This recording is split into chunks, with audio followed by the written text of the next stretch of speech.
Hey everybody, it's Rob from Flailthroughs. This is Gundam Battle Operation 2. And this is a guest video from DemolitionHound, who is in the Zudah-F.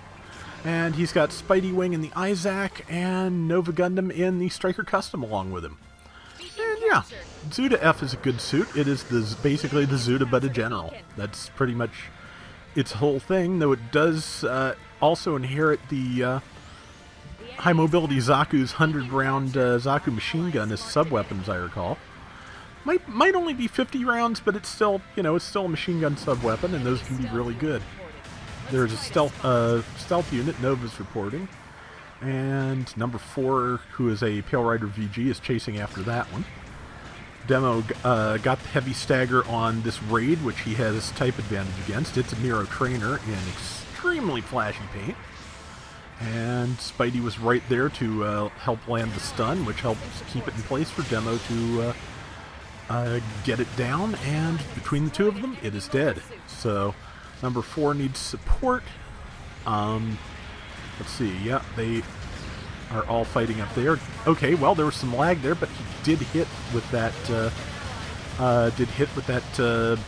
anti-ship round. Or no, it's just a sniper rifle now. Basically, functionally, they're almost identical, but the idea behind the Zudah-F is that its anti-ship rifle has been transformed into a sniper rifle, a more generalized sniper rifle, I believe. Like I said, still the same difference. Heavy stagger, 4 rounds in the magazine.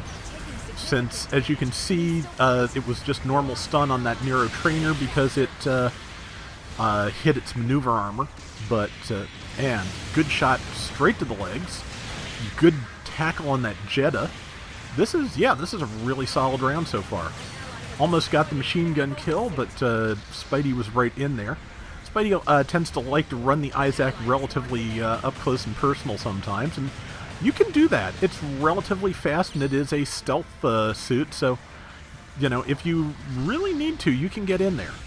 You can also just hang back and, send pulses and lob grenades if you want, but yeah, it's pretty good. And I haven't run it in forever. That's another one I'll have to get back to. There are so many mobile suits in this game, and just keeping track of them all, let alone running them all on a regular basis, is pretty much impossible. Let's see, that Nero trainer's going to finish off Demo, but he ran out of legs, but they're pretty much up 2-1. They're up more than 2-1 on the enemy team. It's around 3-1, I believe. It's a 3,000 point lead, no matter how you want to compare it. And, okay, it's less than that now, but still, still about 2-1. A little less now. But, yeah, you get the idea. They've got a lead. It's pretty good. And Nova has captured point C, so they've got the entire open part of the map to themselves in terms of points. That Nero trainer is knocked down, took a lot of damage, and okay, it's still on its feet though, and this person, I think, is going to try, they're going to try and take back D, which is an entirely reasonable move as far as I'm concerned, because, it's not, oh, they're taking back C and D, that's bold. But yeah, once, it is, turning it into a free-for-all over checkpoints can get frustrating after a while, but, if everybody's left with one, that's perfectly fine. Going by the shoulder hardware there, I'm pretty sure that's a Jim Spartan that Demo shot down. Depending on how old this is, it might be the Spartan RD, I think it is, rather than the Black Dog Squadron General version. Or actually, it's the raid version. The Renato custom is the General. But yeah, a couple of our options for a Spartan there is what I'm saying. And let's see, 3 minutes and 40 left. Still got an 1,100 point lead. The other team has done a pretty good job of pulling it together, but we'll see where this ends up. Looks like Spidey and Nova are hanging relatively close together. There's some stuff in the middle of the map though, so stuff that could use some work. See, that was a good swing. Hit the suit and the pilot with one swing of the Heat Hawk. That is really good spacing, and I have to say that my spacing is usually better on on beam sabers than heat hawks, so that that was some impressive positioning there. So okay, missed the Jetta again. Good knowledge, knowledge of your hitboxes. If you know your hitboxes better than the enemy knows theirs, or yours, if you know both hitboxes better than the enemy knows yours, you're good. Basically, I can't think of any way to phrase, understand the hitboxes in the game as best you can that doesn't turn into an Art of War quote, but you get the idea. That was really good spacing. The enemy wasn't ready for it, and that is pretty much the essence of getting the drop on somebody in close quarters. So, let's see, good damage to that. Let's see, I think either tagged a shield or missed with that round. Got counter-sniped, I think, by somebody, and good shot there. I think the Zudah-F, I forget whether it has 2 melee swings or not. I think just the one, but not sure. Good tackle on it, of course, because Zudas tend to have those. And ow. And ow. And okay, iframes kicked in, so that will not be a fatal ow. But might be fatal for the Nero trainer if it stops to try and kill Spidey. It did succeed in that. Demo got a good swing on it, but unfortunately it had friends. 90 seconds left. They still got about a 1,000-point lead. That's not terrible. Looks like Nova got taken out somewhere at exactly the same time. And let's see, they managed to take back point D. Demo's team never had point A, and that's fine. Looks like somebody's at the base trying to plant a bomb. If they don't do it in about the next 10 seconds or so, it's not going to matter. So, yep, may as well spawn there.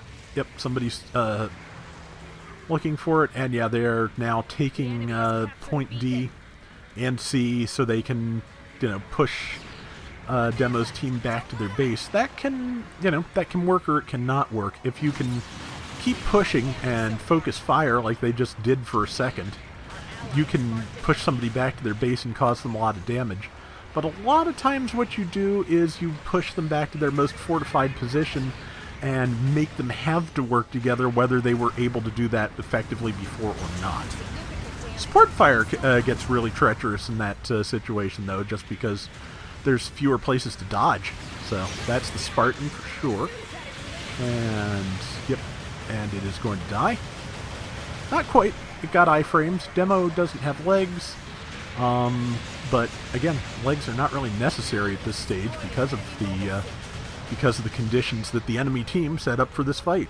So, he can just be a slightly ambulatory gun platform at this point, and that will be exactly what his team needs him to be.